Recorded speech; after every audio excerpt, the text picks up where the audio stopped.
Imagina una cena familiar típica. Tu padre te pregunta cómo va el trabajo y le dices que estás considerando renunciar porque no te sientes realizado, porque el ambiente es tóxico, porque necesitas tiempo para ti. Y ves cómo su rostro se endurece, cómo sus ojos muestran algo entre decepción y alarma genuina. En mis tiempos, dice con ese tono que ya conoces, uno no renunciaba porque no se sentía realizado. Uno trabajaba, punto. Y tú sientes esa mezcla familiar de frustración y culpa porque sabes que nunca vas a poder hacerle entender que el mundo cambió, que las reglas que funcionaron para él te están destruyendo a ti, o al revés. Tu hijo llega a casa y te dice que dejó su trabajo estable en una empresa buena para explorar sus opciones o encontrarse a sí mismo. Y algo dentro de ti se enciende con pánico porque le ves tirando por la borda exactamente la seguridad que tú sacrificaste años de tu vida para construir. Quieres sacudirlo, gritarle que el mundo no funciona así, que la estabilidad es lo único que importa, que estás siendo irresponsable. Pero cuando intentas explicarlo, él te mira como si hablaras un idioma extraño, como si tus palabras vinieran de un planeta diferente. No es que él sea egoísta, no es que tú seas rígido. Es algo mucho más profundo y más inquietante. Están operando con sistemas operativos completamente diferentes, instalados en sus cerebros por fuerzas que ninguno de los dos controló, en momentos formativos de sus vidas que fueron radicalmente distintos. Y lo más perturbador de todo es que esas diferencias no son solo culturales o de valores, son biológicas.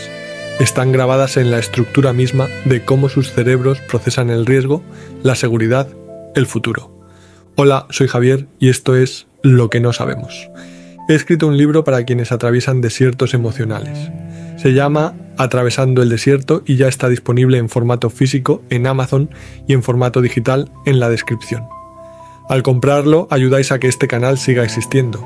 Si este canal te hace pensar, dale like, suscríbete y activa la campanita. Cada vez que lo hacéis, el algoritmo nos permite llegar a más personas que necesitan escuchar estas preguntas. Cuéntame en comentarios, ¿cuál es el mayor conflicto que tienes con alguien de otra generación? ¿Tu padre? ¿Tu hijo? ¿Tu jefe? ¿Qué es lo que no pueden entenderse? Empecemos.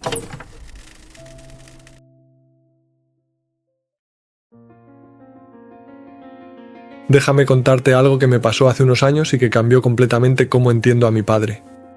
Estábamos cenando, una de esas cenas incómodas donde sabes que hay tensión, pero nadie quiere hablar de ella.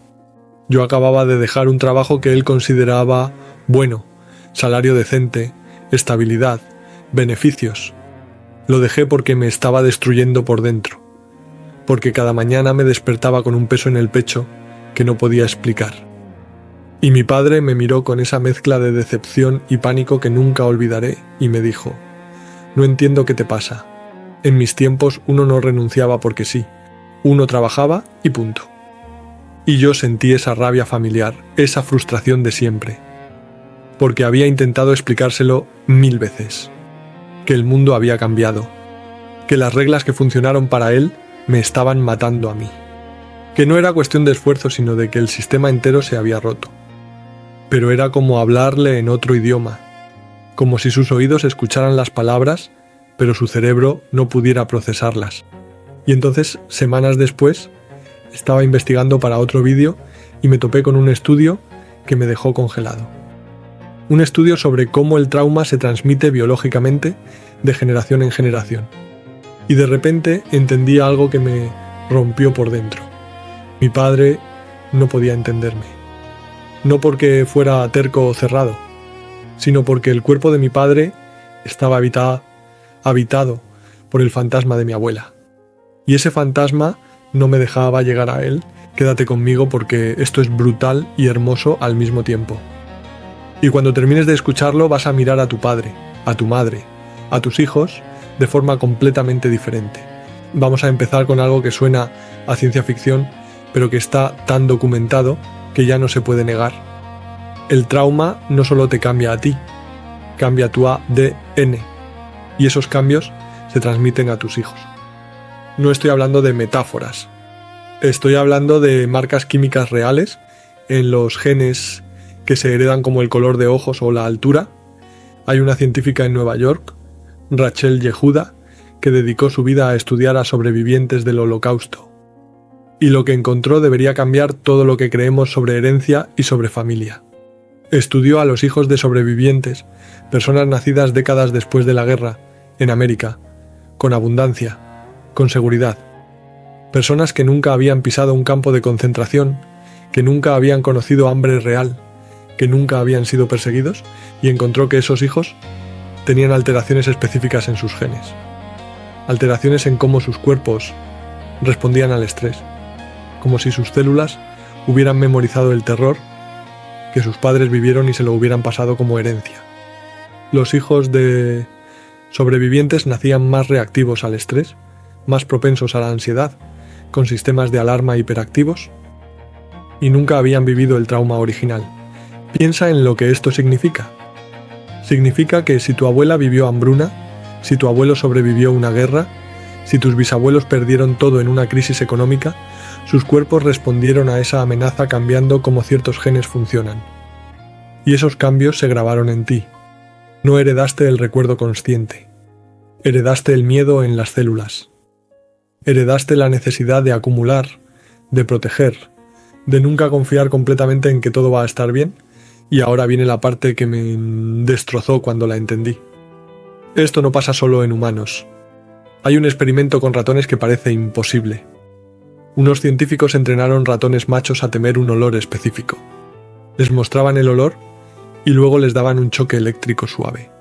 Los ratones aprendieron rápido. Ese olor significa peligro.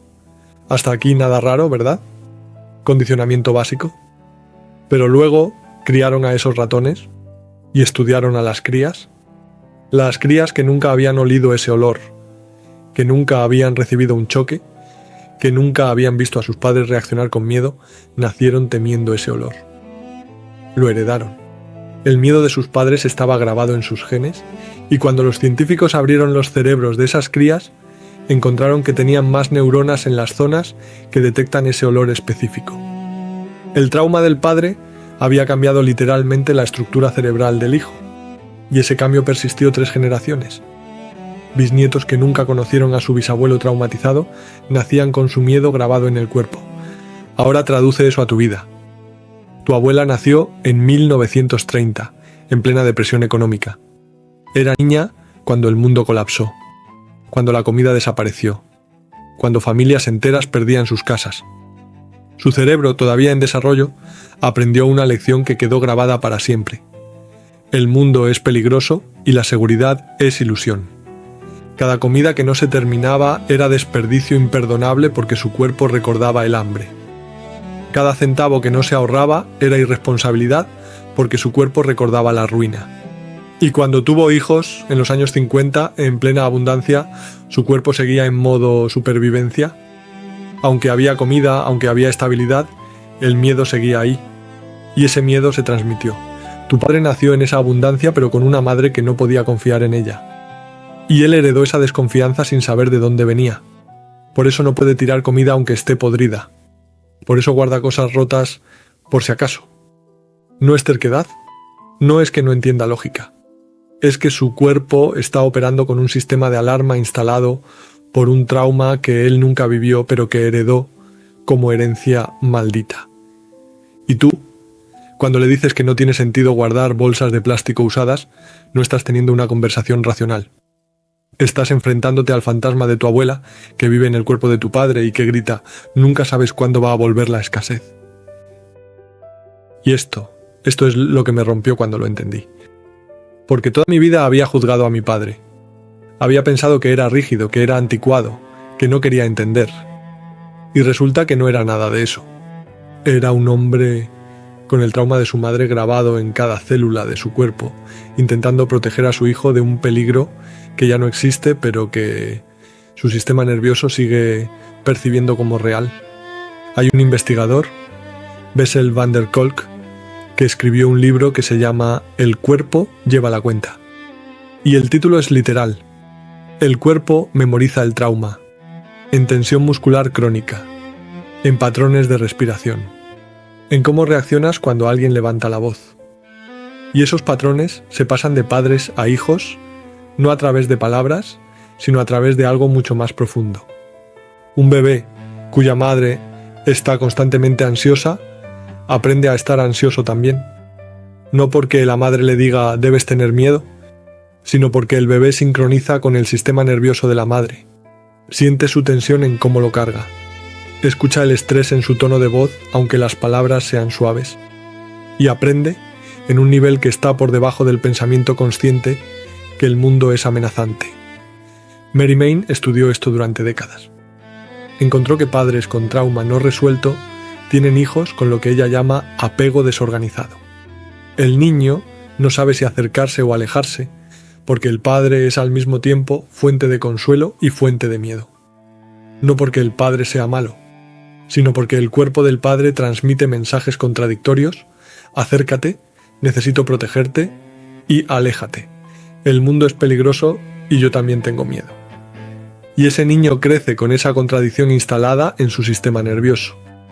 Y cuando ese niño se convierte en padre, pasa la misma contradicción a sus hijos, aunque jure que van a hacer las cosas diferente. Porque el trauma no vive en las ideas, vive en el cuerpo. Y el cuerpo tiene memoria más larga que la mente.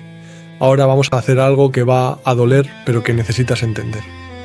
Vamos a viajar en el tiempo.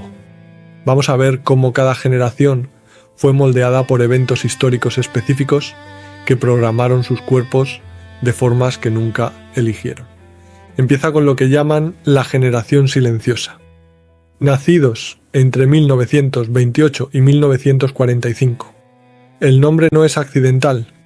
Fueron la generación que aprendió que llamar la atención es peligroso. Imagina ser niño en 1933. Tus padres acaban de perder el trabajo. La comida desaparece de la mesa. Familias enteras duermen en la calle. Y luego, cuando apenas te estás recuperando, estalla la guerra más grande de la historia. Bombas, muerte, caos total. Tu cerebro, todavía formándose, aprende una lección que va a controlar el resto de tu vida. El sistema puede aplastarte en cualquier momento. La única defensa es no destacar. Mantén la cabeza baja, respeta la autoridad, no hagas olas. Porque el caos está siempre a un paso de distancia y la única protección es invisibilidad. Glenn Elder estudió a niños que crecieron en la depresión y encontró que décadas después, cuando ya vivían en abundancia total, seguían operando como si el colapso pudiera regresar mañana. Guardaban todo. Confiaban en nadie. Veían cada gasto como potencial catástrofe. No porque fueran irracionales, sino porque sus cuerpos recordaban cuando no confiar significaba sobrevivir. Y hay algo más oscuro aquí que nadie menciona. Muchas de estas familias nunca hablaron del trauma. Nunca dijeron pasamos hambre o vi morir gente o perdimos todo. Había lo que una investigadora, Yael Danieli, llama conspiración de silencio, porque verbalizar el horror lo hace más real. Entonces se guarda, se entierra.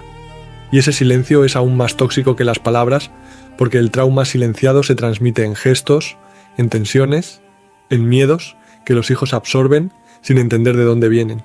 Tu bisabuela nunca te contó que pasó hambre, pero tu abuela aprendió a temer la escasez sin que nadie le dijera por qué. Y tu padre aprendió a acumular sin saber que estaba repitiendo un patrón que venía de 3 generaciones atrás. El trauma viaja en silencio, como un virus que no necesita palabras para infectar. Y luego vienen los baby boomers, nacidos entre 1946 y 1964, los hijos de la prosperidad. Y aquí es donde la historia se vuelve tragicómica.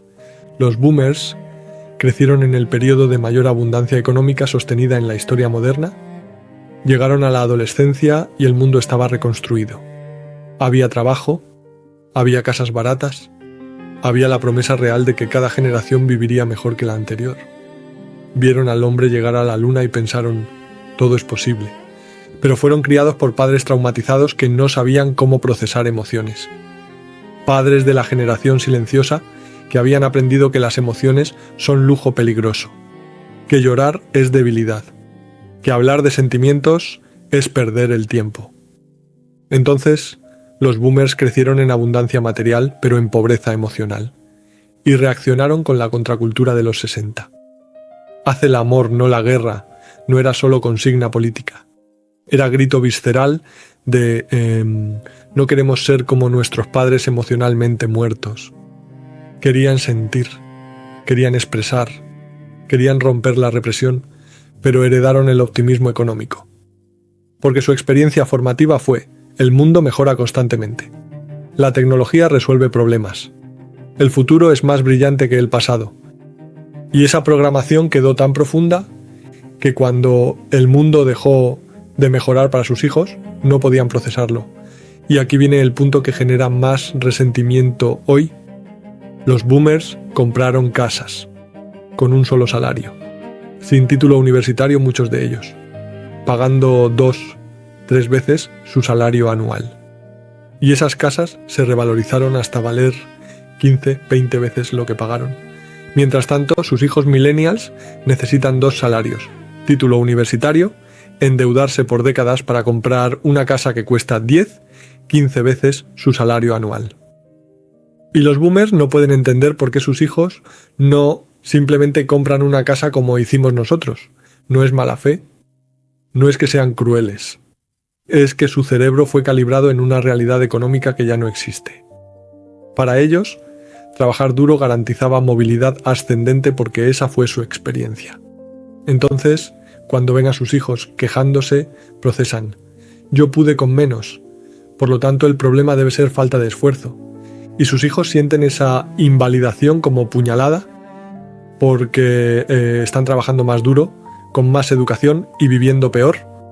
Y cuando intentan explicarlo se encuentran con una pared, con un padre cuyo cerebro literalmente no puede procesar que el sistema que lo benefició a él está destruyendo a sus hijos. Y entonces llega la generación X, nacidos entre 1965 y 1980. Y aquí la historia cambia completamente. Gen X fue la primera generación en saber, conscientemente, que iba a vivir peor que sus padres. La primera en ver el sueño romperse en tiempo real. Crecieron viendo a sus padres boomers divorciarse en tasas sin precedentes. Fueron la generación de la llave colgada al cuello. Llegaban a casa vacía porque ambos padres trabajaban o porque uno se había ido. La televisión era su niñera. MTV, ironía constante, cultura grunge que decía: el sistema es mentira y está bien sentirse como basura porque la basura es la única respuesta honesta. Kurt Cobain no era ícono por accidente. Era ícono porque encarnaba el dolor de una generación que había visto la mentira y no podía soportarla. Su suicidio no fue debilidad. Fue la conclusión lógica de alguien que vio demasiado claro. Y Gen X desarrolló cinismo como armadura. No puedo confiar en el sistema porque el sistema traiciona. No puedo confiar en instituciones porque las instituciones colapsan. No puedo confiar ni siquiera en mi familia porque las familias se rompen. Entonces, aprendo a confiar solo en mí. Esto no es cinismo por cinismo. Es estrategia de supervivencia racional. Pero tiene costo. Gen X construyó la infraestructura de Internet. Gates, Jobs, Bezos, todos Gen X, y crearon una economía que concentró riqueza en niveles feudales. No por maldad, sino porque estaban operando con código de cada uno para sí mismo porque nadie va a salvarte. Y ahora, detente un segundo. Detente y siente el peso de lo que acabamos de recorrer. Generación silenciosa, programada por depresión y guerra para nunca confiar en la estabilidad. Boomers programados por abundancia para esperar progreso perpetuo. Gen X programada por traición para no confiar en nadie. Cada una operando con sistema nervioso moldeado por eventos históricos que nunca eligieron vivir. Y cuando se sientan en la misma mesa, cuando intentan comunicarse, no están teniendo conversación entre individuos, están teniendo choque de traumas intergeneracionales. El fantasma de la Gran Depresión, hablando con el fantasma de la traición institucional, hablando con el fantasma del optimismo roto. Y ninguno puede ver los fantasmas. Solo ven al otro como irracional, como moralmente deficiente, como imposible de entender. Cuando tu padre te dice tienes que ser responsable, no te está atacando. Te está protegiendo del colapso que su madre vivió y que él heredó como terror sin nombre. Cuando tú le dices necesito propósito, no solo estabilidad, no estás siendo malcriado. Estás respondiendo a una realidad económica que él no puede ver porque su experiencia fue radicalmente diferente. Y aquí, justo aquí, es donde todo esto se vuelve insoportable. Porque si el trauma se hereda biológicamente, si nuestros sistemas nerviosos fueron programados por eventos que nunca vivimos, ¿cuánta libertad real tenemos? Tu abuela no eligió ser ansiosa. La depresión la eligió por ella.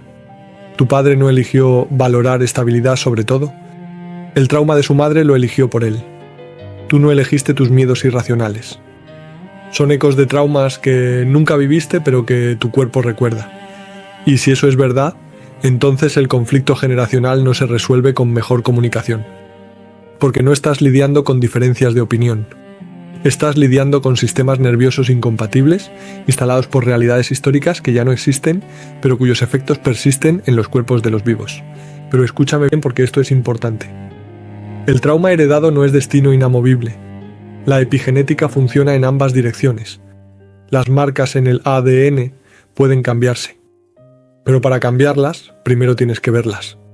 Tienes que reconocer qué partes de ti son tuyas y qué partes son el fantasma de tu abuela operando a través de ti. Y eso requiere algo brutalmente difícil: dejar de juzgar. Dejar de ver a tu padre como obstáculo terco.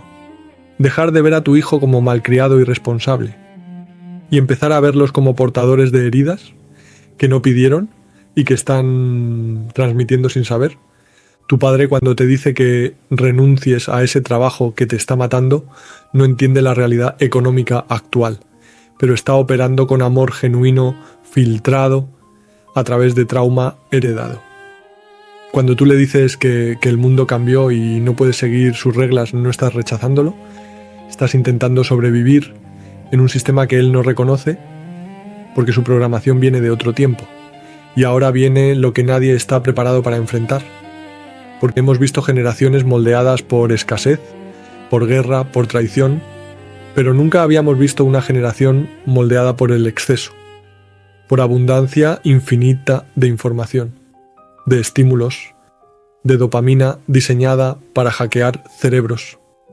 Esa generación ya está aquí, y su programación es algo que ninguna generación anterior puede comprender porque no tienen marco de referencia para ello, y cuando veas lo que el exceso le está haciendo a sus cerebros, vas a entender por qué el conflicto generacional no solo no va a resolverse, va a volverse más profundo de lo que nadie puede anticipar.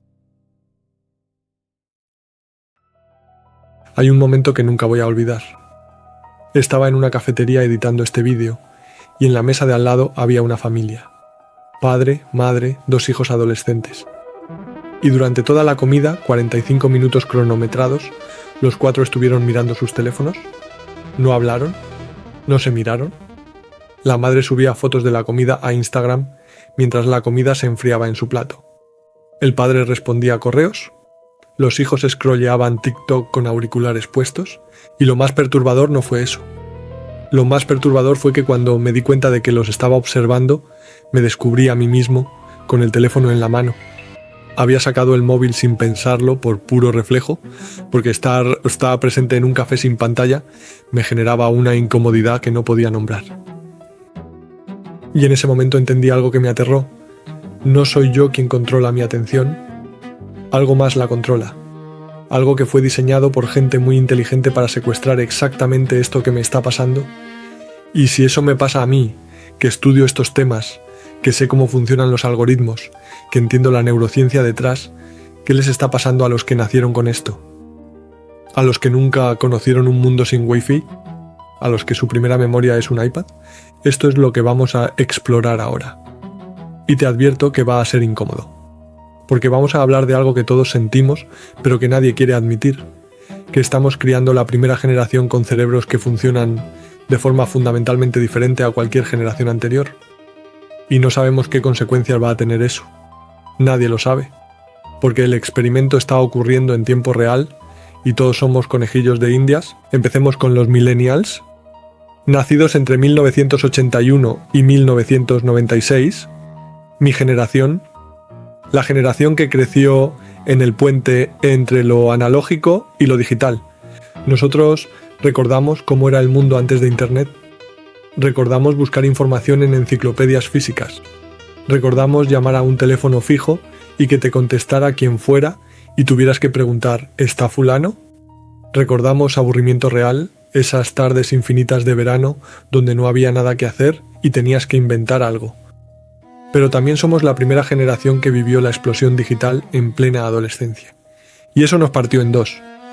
Mitad analógicos, mitad digitales. Con un pie en el mundo de nuestros padres y otro pie en un mundo que nuestros padres no pueden comprender. Jan Twengs, psicóloga que ha dedicado su vida a estudiar diferencias generacionales, documentó algo brutal. Los millennials son la primera generación en la historia moderna que anticipa conscientemente que va a vivir peor económicamente que sus padres. No es pesimismo infundado, son datos duros. Nos dijeron: estudien, endeúdense, consigan un título y tendrán estabilidad. Y lo hicimos. Nos endeudamos niveles estratosféricos para conseguir títulos universitarios. Y cuando salimos, el mercado laboral había colapsado. Crisis de 2008. La peor desde la Gran Depresión. Justo cuando llegábamos nosotros. Thomas Piketty documentó esto con precisión quirúrgica en su investigación sobre desigualdad. Desde 1980 el capital acumulado ha crecido más rápido que los salarios. Traducción: si ya tienes activos, casa, acciones, propiedades, te enriqueces sin hacer nada.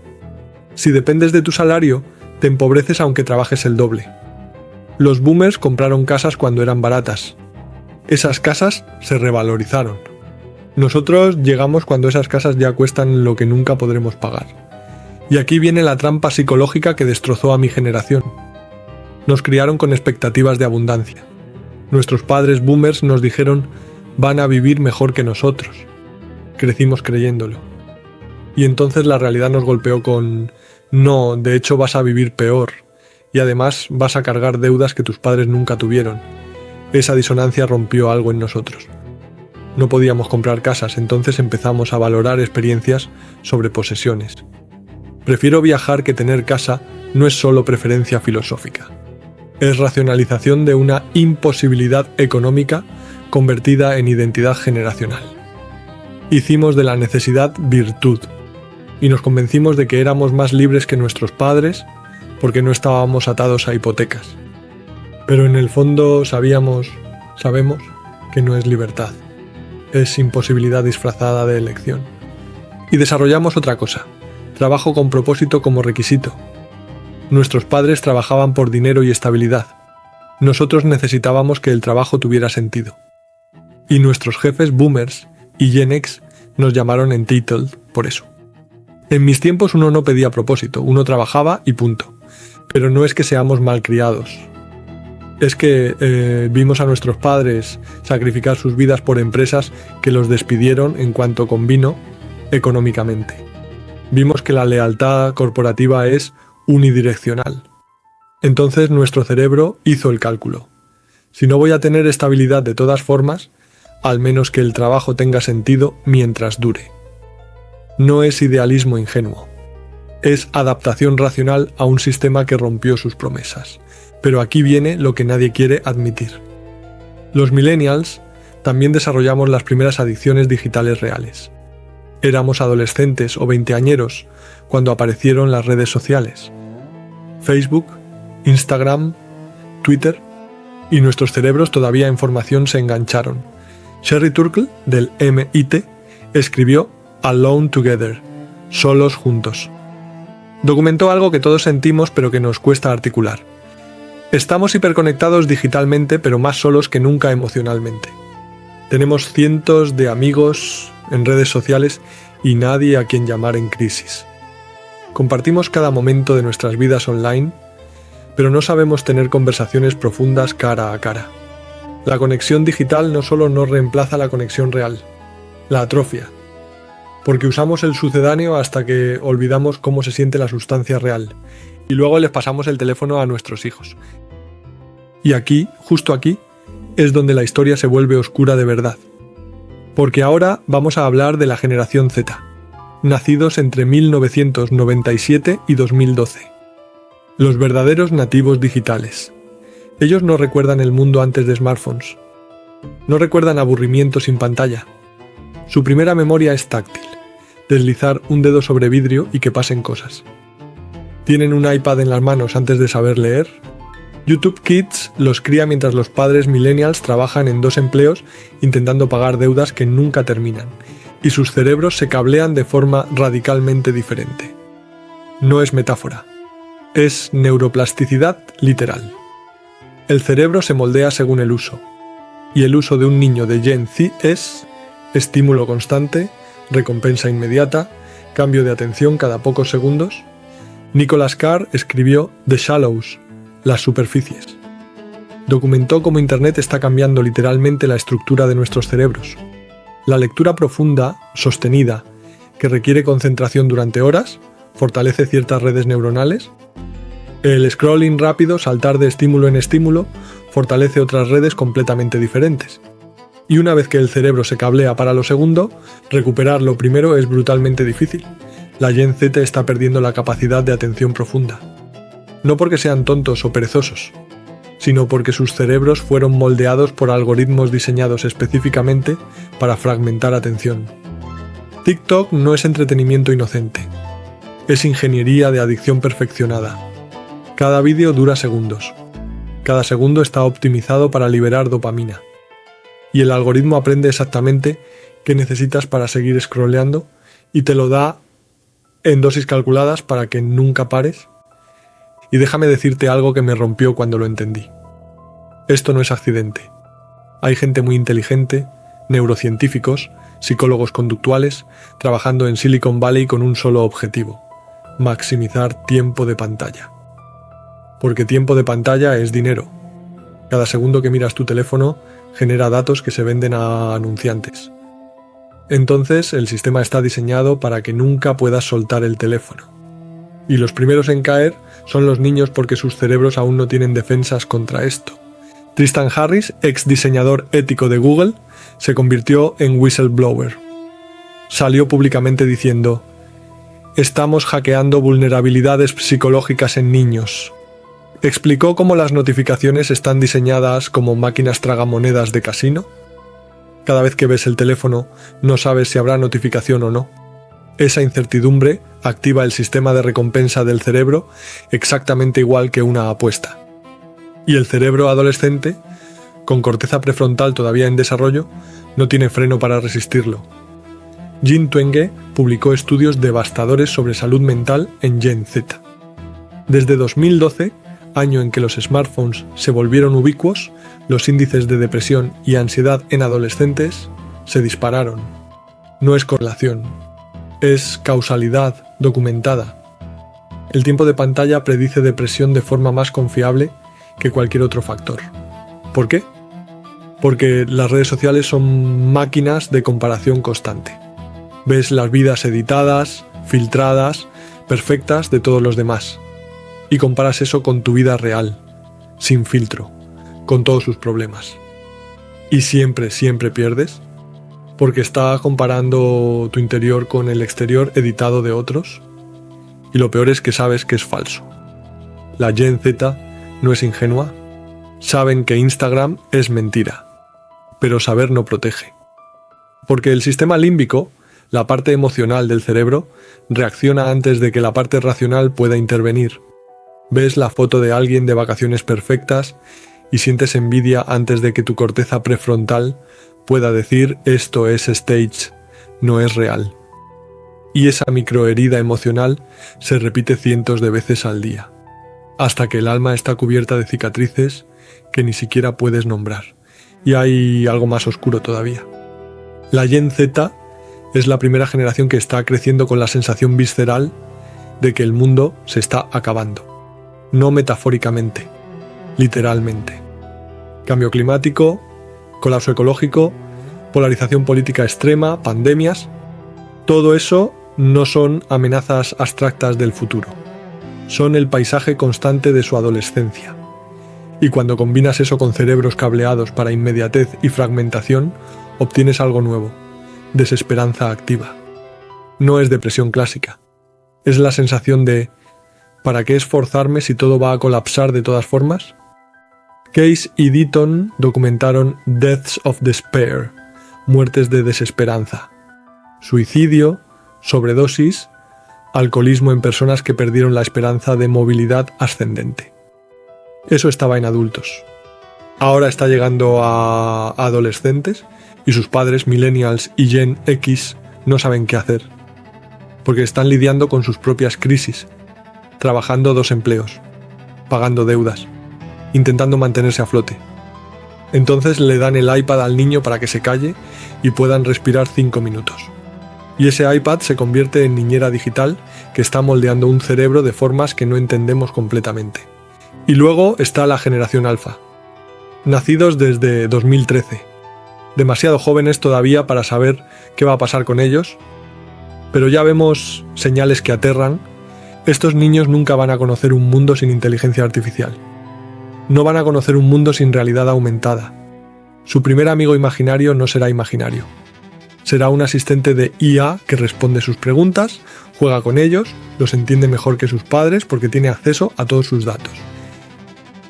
Y aquí viene la pregunta que me quita el sueño. ¿Qué le pasa a un cerebro humano que crece con relaciones sociales primarias, siendo con algoritmos en lugar de con humanos? No lo sabemos. Nadie lo sabe. Porque nunca ha pasado antes en toda la historia de nuestra especie. Sherry Turkle entrevistó a niños que prefieren hablar con Siri que con sus padres. Y cuando les preguntó por qué, dijeron: porque Siri no me juzga. Siri siempre tiene tiempo para mí. Siri no se enoja. Y eso rompe el corazón porque es verdad. Siri no tiene días malos. Siri no está cansada del trabajo. Siri está programada para ser paciente infinita. Pero Siri tampoco es real. Y un niño que crece prefiriendo lo artificial a lo humano está aprendiendo algo profundamente peligroso, que las relaciones reales, con toda su fricción y complejidad, son inferiores a las relaciones simuladas perfectamente optimizadas. Y cuando ese niño se convierta en adulto, ¿cómo va a formar relaciones? ¿Cómo va a tolerar el aburrimiento inevitable de estar con otro humano imperfecto cuando está acostumbrado a algoritmos que predicen exactamente lo que quiere antes de que lo pida? Y luego viene la generación beta, que va a nacer a partir de 2025. Esta generación va a crecer con implantes neuronales normalizados, con realidad virtual indistinguible de realidad física. Van a tener acceso a toda la información humana conectada directamente a su corteza. Van a poder aprender idiomas o habilidades descargándolas como apps. Y esto suena a ciencia ficción, pero ya está pasando. Neuralink ya está probando interfaces cerebro-máquina. No en ratones, en humanos.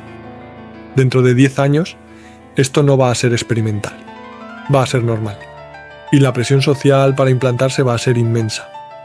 Porque si tu competencia laboral tiene acceso instantáneo a toda la información y tú no, quedas obsoleto. Pero ¿qué le pasa a la identidad cuando tu mente está parcialmente fusionada con una máquina? ¿Dónde termina tu pensamiento y empieza la sugerencia del algoritmo? ¿Qué parte de tu decisión es tuya y qué parte es manipulación de un sistema diseñado para maximizar engagement o ventas o control? Y ahora detente. Detente y siente el vértigo de lo que acabamos de recorrer. Millennials programados por promesas rotas y deuda perpetua. Gen Z programada por algoritmos que fragmentaron su atención y destruyeron su salud mental. Gen Alpha creciendo con IA como niñera. Gen Beta fusionándose con máquinas. Cada generación un paso más lejos de lo que significa ser humano en el sentido en que lo entendimos durante milenios. Y no sabemos si esto es evolución o extinción, porque nunca hemos estado aquí antes. Y aquí está la parte que me destroza. Cuando un boomer mira a un Gen Z y dice «están todo el día en el teléfono, son perezosos», no está viendo lo que realmente está pasando. No está viendo que ese adolescente no está eligiendo el teléfono. Está siendo controlado por sistemas diseñados por algunos de los cerebros más brillantes del planeta con billones de dólares en investigación para maximizar adicción. Ese adolescente está luchando contra el equivalente psicológico de heroína diseñada por neurocientíficos. Y está perdiendo. No porque sea débil, sino porque ningún ser humano puede ganar esa batalla solo. Tu fuerza de voluntad individual no puede competir contra algoritmos de machine learning que procesan millones de datos por segundo para encontrar exactamente cómo mantenerte enganchado. Y cuando un Gen Z mira a un boomer y dice, no entiendes nada del mundo actual, tampoco está viendo la verdad completa. No está viendo que ese boomer está operando con un cerebro que fue cableado en abundancia y optimismo. Que su sistema nervioso literalmente no puede procesar colapso sostenido porque no tiene marco de referencia para ello. Y ambos tienen razón. Y ambos están atrapados en sistemas que ninguno diseñó y que ninguno puede escapar solo. Pero aquí viene lo que nadie quiere decir en voz alta porque es demasiado aterrador. Todo esto que acabamos de ver, la fragmentación de atención, la adicción digital, la fusión con máquinas, no es problema que vamos a resolver. Es la nueva condición humana. No vamos a volver atrás. La generación alfa no va a renunciar a sus iPads. La generación beta no va a rechazar implantes neuronales cuando sean norma social y ventaja competitiva. Estamos en medio de un experimento evolutivo sin precedentes. Estamos modificando nuestra biología más rápido de lo que podemos entender las consecuencias y no sabemos si del otro lado seguiremos siendo humanos en algún sentido reconocible, pero lo que sí sé es esto. Cuando tu hijo adolescente está pegado al teléfono y sientes esa rabia, esa frustración de ¿por qué no puedes simplemente soltarlo? Recuerda que no estás lidiando con falta de voluntad. Estás lidiando con adicción diseñada. Y la adicción no se cura con juicio. Se cura con comprensión de los mecanismos que la causan y construcción de estructuras que protejan contra ella. Y cuando tu padre boomer te dice, en mis tiempos trabajábamos sin quejarnos, recuerda que no está invalidando tu dolor. Está hablando desde un trauma diferente que no puede ver porque está tan adentro de él que cree que es la realidad objetiva. Todos estamos traumatizados. Todos estamos operando con sistemas instalados por fuerzas que no controlamos y todos estamos intentando sobrevivir con las herramientas que tenemos. Y ahora viene la parte más dura, porque hemos visto cómo el trauma se transmite. Hemos visto cómo el exceso digital está creando nuevas formas de trauma. Y ahora tenemos que preguntarnos, ¿hay salida? ¿Podemos romper el ciclo? ¿O estamos condenados a transmitir nuestras heridas a las siguientes generaciones para siempre? Y esa pregunta es la que vamos a enfrentar ahora. Entonces, aquí estamos. Después de todo lo que hemos visto, después de entender que el trauma se transmite biológicamente, que cada generación fue moldeada por fuerzas que nunca eligió, que estamos criando niños con cerebros fundamentalmente diferentes a cualquier generación anterior, la pregunta que queda es la más dura de todas. ¿Hay salida? Porque no podemos cambiar el pasado. No podemos deshacer la gran depresión que programó a tu abuela con ansiedad de escasez. No podemos deshacer la crisis de 2008 que rompió las promesas que te hicieron. No podemos sacar los smartphones de las manos de una generación que creció con ellos como extensión de su cuerpo. No podemos detener la fusión con tecnología que ya está en marcha y que va a definir lo que significa ser humano en las próximas décadas. Entonces, ¿qué nos queda? ¿Qué hacemos con este conocimiento brutal de que somos portadores de heridas que no pedimos y que vamos a transmitir a nuestros hijos, aunque juremos no hacerlo? Voy a decirte algo que me costó años entender y que cambió completamente cómo veo el conflicto generacional. El trauma intergeneracional no se resuelve, se transforma. Y esa transformación es el trabajo más importante que vas a hacer en tu vida, aunque nadie te lo reconozca nunca. Porque mira, la tentación cuando entiendes todo esto es pensar, ahora que sé de dónde vienen mis heridas, voy a hacer las cosas completamente diferente con mis hijos. Voy a romper el ciclo de una vez por todas. Y esa intención es hermosa, pero es ingenua. Porque el trauma no vive en tus ideas conscientes, vive en tu cuerpo, en tu sistema nervioso, en tus reacciones automáticas que ocurren antes de que tu mente racional pueda intervenir. Tu abuela no eligió conscientemente transmitirte ansiedad de escasez. Lo transmitió en 1000 microinteracciones que ni siquiera registró. En la tensión de su cuerpo cuando veía comida desperdiciada, en el pánico en su voz cuando hablaba de dinero, en cómo agarraba las cosas con esa urgencia que viene de haber tenido que pelear por cada recurso. Tu padre absorbió eso antes de poder caminar o hablar, y tú absorbiste la versión diluida de tu padre. Y tus hijos van a absorber algo de ti aunque hagas todo lo posible por no transmitirlo, ¿no? Pero aquí está la parte que importa. Aunque no puedes evitar transmitir trauma completamente, sí puedes elegir conscientemente cuánto transmites y cómo lo transmites. Porque cada trauma tiene dos caras. Tiene la herida, pero también tiene el regalo que solo esa herida podía generar. Y tu trabajo no es eliminar el trauma. Eso es imposible. Tu trabajo es separar el regalo de la herida, transmitir la sabiduría que el trauma generó sin transmitir el terror que la acompaña. Tu abuela que sobrevivió la depresión no solo te transmitió ansiedad, te transmitió algo mucho más profundo, la certeza visceral, grabada en tus células, de que los humanos pueden sobrevivir cosas impensables, que cuando el mundo colapsa completamente, todavía hay forma de seguir. Esa resiliencia está en ti, no como idea abstracta, sino como capacidad real que se va a activar cuando enfrentes tu propio colapso. Y cuando llegue ese momento, porque va a llegar, el colapso siempre llega de una forma u otra, no vas a saber racionalmente cómo sobrevivir. Pero algo en ti, algo que viene de 3 generaciones atrás, va a saber. Vas a sentir esa fortaleza que tu abuela te transmitió junto con el miedo. Y esa fortaleza te va a sostener de formas que no puedes anticipar ahora. ¿Esa es la herencia real? No la ansiedad que te hace guardar cosas rotas por si acaso, sino la capacidad de no romperte cuando todo a tu alrededor se rompe. Tu padre, que valoró estabilidad sobre todo, no solo te transmitió rigidez, te transmitió el entendimiento profundo de que tus acciones tienen consecuencias a largo plazo, que no todo se trata de gratificación inmediata, que hay cosas que valen la pena proteger aunque requieran sacrificio. Y en un mundo diseñado para dopamina constante, para consumo sin consecuencias, para decisiones sin peso, esa capacidad de pensar a largo plazo es superpoder. Cuando todos a tu alrededor están optimizando para el placer del momento, tú vas a poder ver 10 años adelante. Vas a poder elegir el camino difícil ahora porque entiendes que lleva a algún lugar que vale la pena. Eso no es rigidez.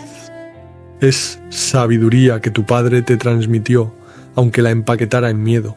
Y tú, luchando contra adicción digital y precariedad económica, no solo transmites ansiedad a tus hijos, transmites adaptabilidad radical, la capacidad de reinventarte cuando todo cambia, de encontrar sentido cuando la estabilidad es imposible, de construir identidad que no depende de título, trabajo o posesiones, porque sabes que todo eso puede desaparecer mañana. Tus hijos van a necesitar esa adaptabilidad más que ninguna generación anterior, porque van a vivir en un mundo de cambio acelerado constante, donde las certezas que tuvieron generaciones pasadas, trabajo para toda la vida, jubilación garantizada, progreso lineal, simplemente no van a existir. Van a necesitar ser agua, y tú les estás enseñando a ser agua aunque te sientas fracasado porque no tienes la roca que tus padres tenían. Cada generación aporta exactamente lo que las siguientes van a necesitar. No a pesar de su trauma, sino precisamente porque sobrevivieron ese trauma y extrajeron lecciones que solo se aprenden bajo presión extrema. Pero para transmitir el regalo sin transmitir la herida completa, tienes que hacer el trabajo más duro que existe, tienes que ver tu propio trauma con claridad brutal. Tienes que preguntarte honestamente, ¿qué partes de mi comportamiento son respuestas genuinas a la realidad presente y qué partes son reacciones automáticas a peligros que ya no existen? ¿Cuándo estoy protegiendo realmente a mi hijo y cuándo estoy intentando protegerlo del colapso que mi abuela vivió hace 90 años? Y eso duele. Duele ver que no eres tan libre como creías, que muchas de tus elecciones son reacciones automáticas instaladas por traumas que ni siquiera recuerdas conscientemente. Duele entender que el miedo que sientes cuando tu hijo toma riesgos no es intuición sabia, sino terror heredado de generaciones atrás, respondiendo a amenazas que ya no están ahí. Pero cuando lo ves, cuando realmente lo ves sin apartarte, algo fundamental cambia. El miedo no desaparece, pero ahora sabes de dónde viene. Y cuando sabes de dónde viene, tienes un espacio pequeño de elección. Puedes elegir no actuar desde ese miedo, puedes elegir responder desde la parte de ti que está presente aquí, ahora, en esta realidad, no desde la parte que está atrapada en el pasado, reviviendo colapsos que ya pasaron. Y esa elección pequeña y repetida miles de veces a lo largo de años, es como rompes el ciclo. No lo rompes de golpe. No hay un momento dramático donde el trauma desaparece y eres libre para siempre. Lo rompes en momentos pequeños que nadie más ve. Cuando sientes el impulso compulsivo de guardar algo roto por si acaso y eliges conscientemente tirarlo.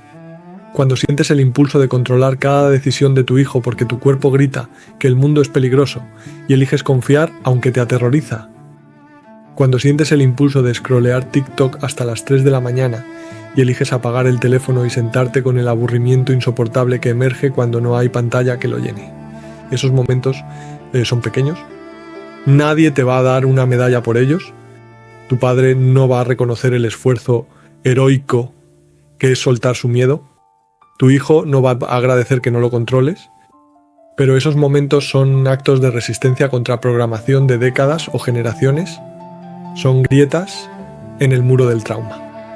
Y esas grietas se acumulan, se convierten en patrones nuevos. Y esos patrones nuevos son lo que transmites a la siguiente generación. Y ahora voy a decir algo que puede sonar contradictorio, pero que he llegado a creer con toda mi alma. No puedes liberarte completamente del trauma generacional, pero puedes aprender a vivir conscientemente con él en lugar de ser vivido inconscientemente por él. Tu abuela no pudo tirar comida porque el hambre de la depresión estaba grabado en cada célula de su cuerpo. Tú puedes sentir ese mismo impulso. Y lo vas a sentir, está en tu epigenética. Pero puedes reconocerlo. Este impulso no es completamente mío. Es el hambre de mi abuela hablando a través de mí. Y puedo honrar su memoria y su supervivencia sin dejar que su miedo controle mis acciones. Y entonces puedes tirar la comida podrida. No porque el impulso desapareció, sino porque elegiste conscientemente no obedecerlo. Tu padre no puede dejar de valorar estabilidad porque la crisis está en su ADN. Pero puede aprender a decir, valoro la estabilidad porque mi historia me enseñó que el mundo puede colapsar en cualquier momento. Pero el mundo de mi hijo es diferente al mundo que yo viví. Y lo que fue seguridad para mí puede ser prisión para él. Puedo ofrecer mi perspectiva sin imponerla como ley absoluta.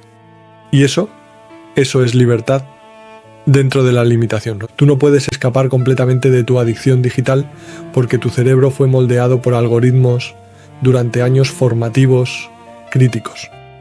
La neuroplasticidad significa que esos caminos neuronales están ahí para siempre, pero puedes crear estructuras externas que compensen tu vulnerabilidad interna. Puedes dejar el teléfono en otra habitación cuando duermes. Puedes establecer horarios sagrados sin pantalla. Puedes instalar apps que limiten tu acceso. No porque tengas fuerza de voluntad ilimitada, nadie la tiene contra ingeniería de adicción de miles de millones de dólares, sino porque reconoces tu limitación y construyes defensas que no dependen de tu voluntad momento a momento. Esta es sabiduría práctica en mundo roto. No es perfección, es gestión consciente de daño inevitable. Es decir, estoy herido, mi padre está herido, mi abuela estaba herida. Todos estamos heridos por fuerzas históricas que ninguno de nosotros controló. Pero dentro de esa herida todavía tengo un espacio pequeño de elección consciente. Y voy a usar ese espacio lo mejor que pueda, aunque falle la mayoría de las veces. Y cuando usas ese espacio con consciencia sostenida durante años, algo hermoso puede emerger. No es eliminación del trauma, es transformación del trauma en sabiduría transmisible. Porque mira, cada trauma enseña algo que solo se puede aprender a través de ese dolor específico. Tu abuela aprendió que los humanos pueden sobrevivir cuando todo colapsa. Tu padre aprendió que las acciones tienen consecuencias a largo plazo. Tú estás aprendiendo que la identidad no depende de estabilidad externa. Tus hijos van a aprender que la humanidad puede persistir incluso fusionándose con tecnología. Y cada una de esas lecciones es necesaria para lo que viene. Porque el futuro no va a ser más fácil que el pasado. Va a ser diferente. Probablemente más difícil en formas que no podemos anticipar. Y las generaciones que vienen van a necesitar toda la sabiduría acumulada de todas las generaciones anteriores para sobrevivir lo que les espera. Van a necesitar la resiliencia de la generación silenciosa que sobrevivió depresión y guerra. Van a necesitar la capacidad de pensamiento a largo plazo de los boomers que construyeron infraestructura que duró décadas.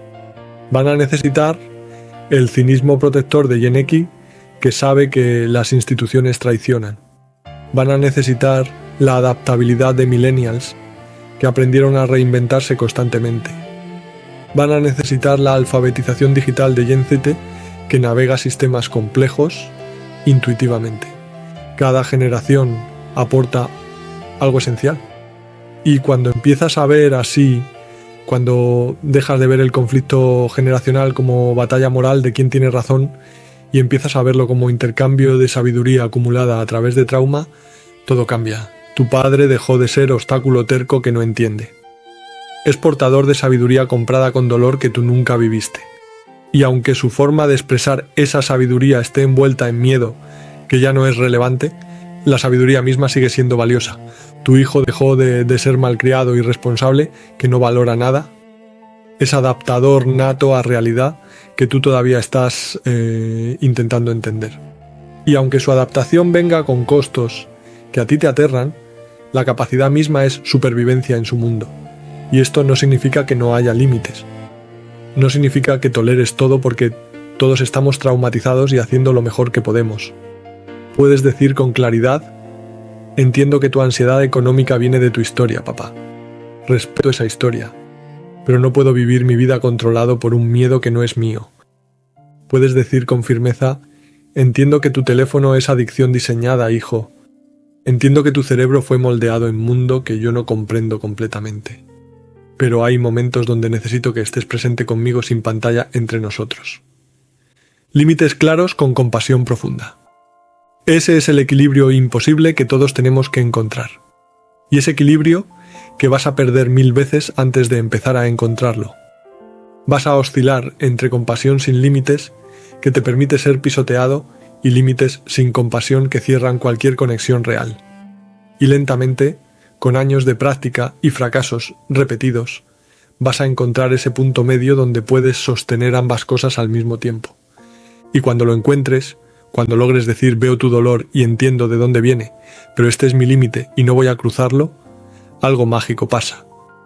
La otra persona puede finalmente relajarse, porque sabe que no la estás rechazando, sabe que ves su lucha, pero también sabe que no vas a sacrificarte completamente para salvarla de su propio trauma. Y paradójicamente, esa claridad crea más conexión real que toda la tolerancia ilimitada del mundo, porque todos necesitamos ser vistos. Esa es la necesidad humana más profunda. No ser entendidos perfectamente. Eso es imposible entre cerebros programados por realidades diferentes. Pero ser vistos en nuestra lucha.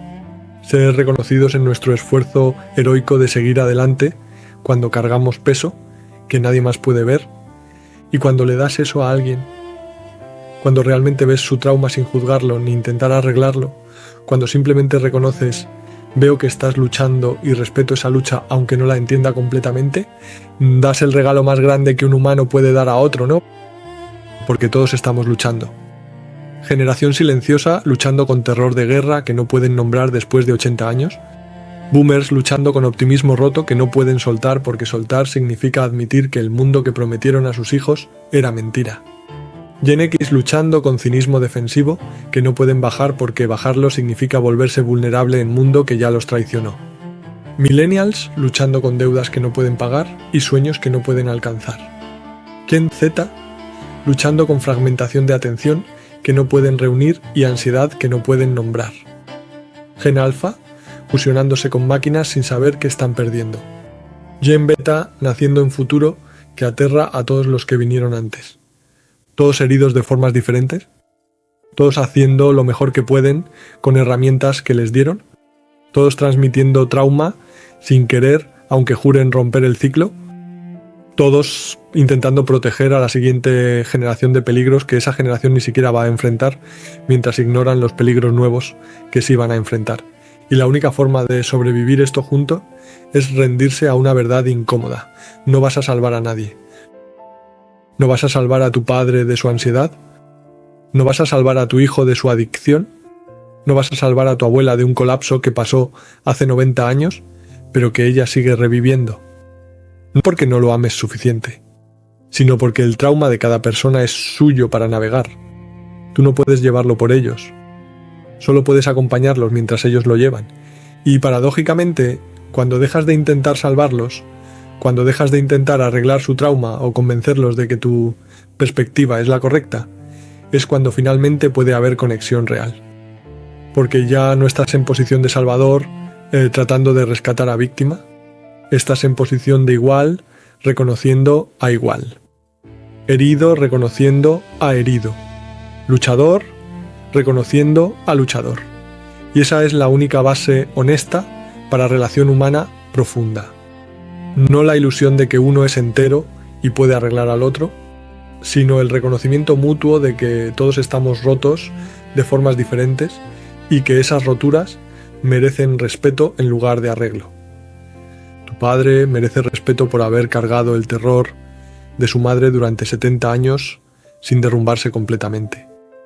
Tu hijo merece respeto por estar navegando adicción diseñada científicamente para destruir cerebros adolescentes y aún así levantarse cada mañana e intentarlo. Y tú mereces respeto por estar intentando hacer las cosas diferente cuando todas las fuerzas de tu historia te empujan a repetir exactamente lo mismo que tus padres hicieron. No va a ser perfecto. Va a haber recaídas constantes. Va a haber momentos donde el trauma te controla completamente y haces exactamente lo que juraste nunca hacer. Vas a guardar cosas rotas por si acaso, aunque sabes que es irracional. Vas a controlar a tu hijo por miedo aunque sabes que lo estás sofocando. Vas a scrollear hasta las 3 de la mañana aunque te prometiste que esta vez sería diferente. Y cuando eso pase, la tentación va a ser el autojuicio brutal. Fallé otra vez. Soy débil. Nunca voy a cambiar. Estoy condenado a repetir los errores de mis padres para siempre. Pero ese autojuicio solo refuerza el ciclo, porque el trauma se alimenta de vergüenza como fuego se alimenta de oxígeno. Entonces, en lugar de juicio, practica reconocimiento compasivo. El trauma me controló en este momento. Está bien. Ha estado aquí desde antes de que naciera. No va a desaparecer porque lo deseo intensamente. Pero puedo intentar diferente la próxima vez. Y si fallo la próxima vez, puedo intentarlo la siguiente. Y la siguiente. Hasta que lentamente, con años de intentos fallidos, algo empiece a cambiar. Esa paciencia contigo mismo es el principio de toda sanación real. No es rendición. Es realismo compasivo. Es reconocer que cambiar programación de generaciones toma tiempo sostenido y esfuerzo repetido y que vas a fallar muchísimas más veces de las que vas a tener éxito antes de que algo cambie permanentemente. Y mientras haces ese trabajo interno brutal en ti mismo, puedes empezar a extender la misma paciencia a las otras generaciones. Cuando tu padre te frustra por enésima vez con su necesidad compulsiva de control, puedes respirar y pensar: está atrapado en su trauma como yo estoy atrapado en el mío. Está haciendo lo mejor que puede con las herramientas que tiene. Y aunque su mejor no sea lo que necesito, puedo reconocer el esfuerzo sin tener que obedecerlo. Y cuando tu hijo te decepciona por enésima vez con su incapacidad de estar presente sin pantalla, puedes respirar y pensar: está luchando contra fuerzas que yo nunca enfrenté y que apenas puedo imaginar. Su cerebro fue moldeado en mundo diseñado para destruir atención, y aunque su lucha me frustra profundamente, puedo reconocer que es lucha real sin tener que pretender que no me afecta. Sostener ambas verdades al mismo tiempo. Esa es la maestría que toma toda una vida desarrollar. Puedo ver tu trauma y respetarlo, y puedo mantener mis límites. Puedo entender de dónde vienes, y puedo no ir ahí contigo. Puedo acompañarte en tu dolor sin ahogarme en él. Y si logras eso, si realmente logras sostener esa paradoja, le das a la siguiente generación algo que ninguna generación anterior tuvo: modelo de cómo llevar trauma sin ser completamente definido por él. Porque tus hijos van a heredar algo de tu trauma. Eso es inevitable. La epigenética es clara. Pero también van a heredar tu forma de relacionarte con ese trauma. Van a aprender observándote si el trauma es amo dictatorial que no puede ser cuestionado, o si es compañero difícil que puede ser reconocido pero no obedecido ciegamente. Y esa lección, esa forma de relacionarte con tu propio trauma, vale más que cualquier otra cosa que puedas enseñarles. porque les estás mostrando que es posible llevar heridas profundas sin ser completamente destruido por ellas, que es posible fallar repetidamente e intentar de nuevo, que es posible ver tus propias limitaciones con compasión en lugar de vergüenza, que es posible ser roto y valioso al mismo tiempo. Y si les enseñas eso, no con palabras, sino con cómo vives, les das libertad que tú nunca tuviste completamente. Porque van a cargar menos peso que tú. No cero peso. Eso es fantasía en mundo roto. Pero menos. Van a tener tu trauma diluido en lugar de concentrado. Van a tener tu sabiduría sin toda tu herida. Y ellos van a poder hacer lo mismo con sus hijos. Van a transmitir todavía menos trauma y más sabiduría. Y generación por generación, en proceso que toma siglos, el peso se alivia. Nunca desaparece completamente, pero se vuelve más liviano, más manejable, menos dictatorial, hasta que en alguna generación muy lejana que ni siquiera podemos imaginar, alguien que lleva tu ADN va a poder respirar sin ansiedad heredada, va a poder amar sin miedo grabado en células, va a poder elegir sin programación invisible. Y esa persona nunca va a saber tu nombre, nunca va a saber que exististe, nunca va a saber el trabajo brutal que hiciste para hacer su libertad posible. Pero esa libertad que nunca vas a ver, pero que tu esfuerzo hizo posible, es la herencia que realmente importa. No el dinero que dejas, no la casa, no los logros, sino la reducción incremental del trauma que transmites. Cada momento donde elegiste conscientemente. Cada vez que viste tu miedo sin actuar desde él. Cada vez que pusiste límites con compasión en lugar de juicio. Cada vez que reconociste el trauma en otro sin intentar arreglarlo. Cada una de esas veces redujo en cantidad infinitesimal el peso que la siguiente generación va a cargar. Y sí, es infinitesimal, es trabajo de toda una vida para reducir el trauma en porcentaje pequeño. Vas a morir cargando la mayoría del peso que heredaste, pero ese porcentaje pequeño que logres transformar es victoria absoluta, porque se acumula, se multiplica, atraviesa generaciones. Entonces, sigue intentando. Sigue eligiendo conscientemente cuando el trauma te empuja a reaccionar automáticamente. Sigue viendo tu propio miedo sin ser controlado por él. Sigue teniendo compasión por tu padre, aunque no puedas vivir según sus reglas. Sigue poniendo límites a tu hijo, aunque te parta el corazón. Sigue intentando, aunque falles la mayoría de las veces. Porque estás haciendo algo sagrado, aunque nadie lo reconozca.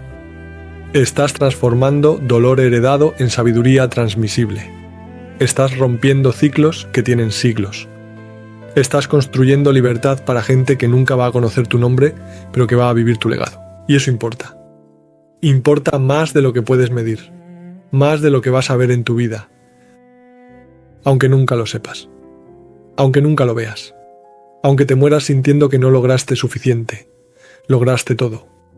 Un momento consciente a la vez, una elección pequeña tras otra, una reducción infinitesimal del trauma que se acumula a través de generaciones hasta volverse libertad, y eso es suficiente.